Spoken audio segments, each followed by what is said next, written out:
Subscribe কৰা Assam best চেনেলক লগতে বেল icon press কৰা এডুকেশ্যনাল ভিডিঅ' সবৰ আগত চাবলৈ।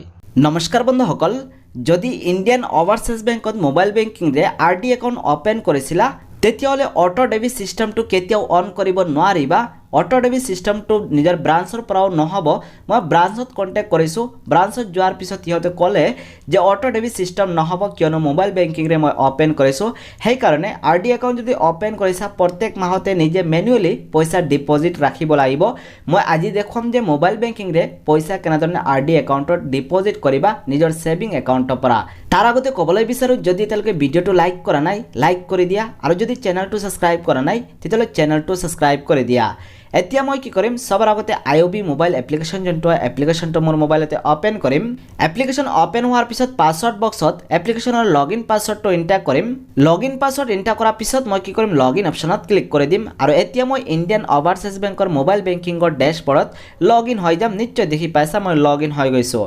এতিয়া যদি আৰডি একাউণ্টত পইচা ডিপজিট কৰিবলৈ হয় তেতিয়াহ'লে ইয়াতে চোৱা, আপোনালোকে দেখি পাই আছা 4 নম্বৰ এটা অপশ্যন ফাউণ্ড ট্ৰান্সফাৰ।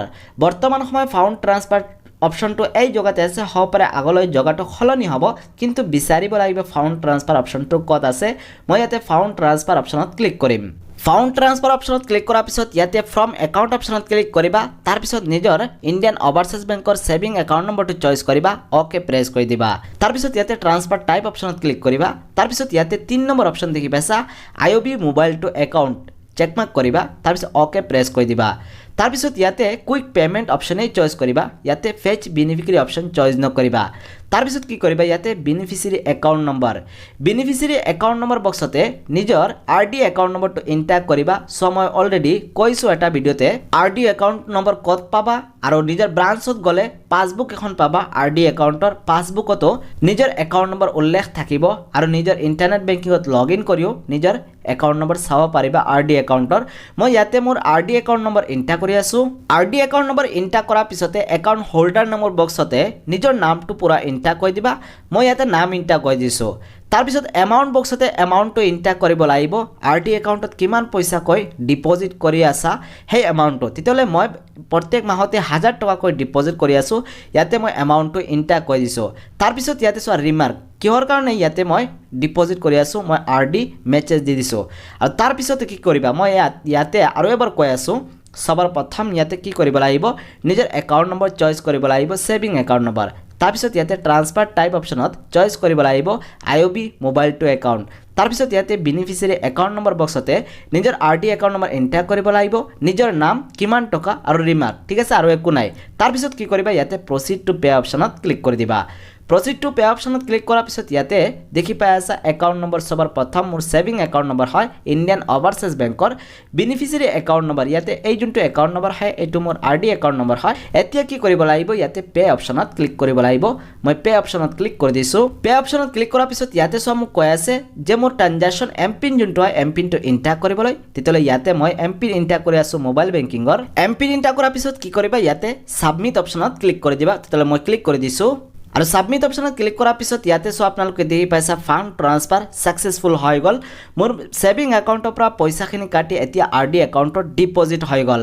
এতিয়াতো ইয়াতে মোবাইল বেংকিঙৰ মাধ্যমেৰে চাব নোৱাৰিবা আৰডি একাউণ্টত কিমান পইচা ডিপজিট হৈছে। সেইকাৰণে মই আপোনালোকক ইণ্টাৰনেট বেংকিঙৰ মাধ্যমেৰে দেখুৱাম যে আৰডি একাউণ্টত ডিপজিট হৈছে নাই 1000 টকা। ওপৰত মেছেজো আহি গৈছে যে মোৰ ছেভিং একাউণ্টৰ পৰা পইচা কাটি আৰডি একাউণ্টত ডিপজিট হৈ গৈছে। এতিয়া আহক আমি ডেস্কটপ স্ক্ৰীন অ'পেন কৰোঁ, আৰু তাতে আমি দেখিলোঁ যে আমাৰ আৰডি একাউণ্টত পইচা ডিপজিট হৈছে নাই। আৰু এতিয়া চোৱা, ইয়াতে আপোনালোকে দেখি পাইছা ইণ্ডিয়ান ওভাৰসীজ বেংকৰ ইণ্টাৰনেট বেংকিঙত লগ ইন হোৱাৰ বাবে পেজখন মই খুলি লৈছোঁ। সবৰ প্ৰথম বক্সত মোৰ ইউজাৰ আইডিটো এণ্টাৰ কৰিম। তাৰপিছত পাছৱৰ্ড বক্সত মোৰ ইণ্ডিয়ান ওভাৰসীজ বেংকৰ লগ ইন পাছৱৰ্ডটো এণ্টাৰ কৰিম। তাৰপিছত মই কি কৰিম, ইয়াতে ছাবমিট অপশ্যনত ক্লিক কৰি দিম। ছাবমিট অপশ্যনত ক্লিক কৰাৰ পিছত ইয়াতে চোৱা, আপোনালোকে দেখি পাই আছা মই ইণ্ডিয়ান ওভাৰসীজ বেংকৰ ইণ্টাৰনেট বেংকিং পেজত লগ ইন হৈ গৈছোঁ। এতিয়া যদি ডিপজিট বেলেঞ্চ চেক কৰিবলৈ হয় তেতিয়াহ'লে ইয়াতে চোৱা, আপোনালোকে দেখি পাইছা ডিপজিট এটা অপশ্যন। ডিপজিট অপশ্যনত যেতিয়া মই মাউচটো লৈ আহিছোঁ ইয়াতে 3টা অপশ্যন আহি গৈছে, ভিউ ডিপজিট, অপেন ডিপজিট আৰু ক্ল'জ ৰিনিউৱেল ডিপজিট। তেতিয়াহ'লে ইয়াতে ভিউ ডিপজিট অপশ্যনত ক্লিক কৰিব লাগিব। মই ক্লিক কৰি দিছোঁ।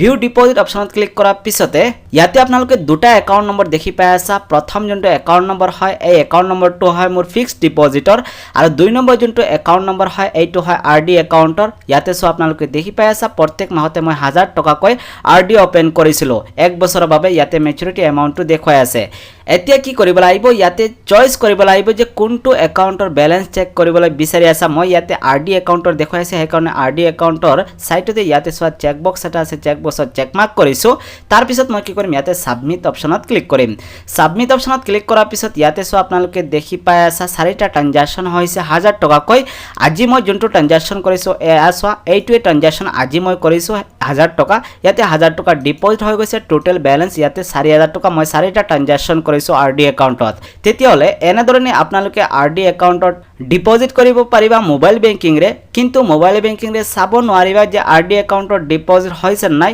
সো মই কবলৈ বিচাৰো যদি RD একাউণ্টত ডিপোজিট কৰা নিজৰ ৰেজিষ্টাৰ মোবাইল নম্বৰটো SMS আহিব তাৰ পিছত যদি সন্দেহ লাগি থাকে তেতিয়ালে মোবাইল বেংকিং ৰে চাব নোৱাৰিবা যে পইচা ডিপোজিট হৈছে নাই ইন্টাৰনেট বেংকিং ৰে চাব পাৰিবা ইন্ডিয়ান ওভাৰসীজ বেংকৰ ইন্টাৰনেট বেংকিং যদি ৰেজিষ্টাৰ কৰা নাই মোৰ চেনেলত ভিডিও আছে চাই ৰেজিষ্টাৰ কৰিব পাৰিবা ফৰ্ম এখন ফিল কৰি জমা দিব লাগে বেংকত তাৰ পিছত ইন্টাৰনেট বেংকিং ৰেজিষ্টাৰ হয় আজিলৈকে ইমানেই যদি ভিডিওটো ভাল লাগিছে লাইক কৰিবা এনে ধৰণৰ ভিডিও টিউটোৰিয়েল যদি আৰু দেখিবলৈ হয় চেনেলটো সাবস্ক্ৰাইব কৰিবা বাই বাই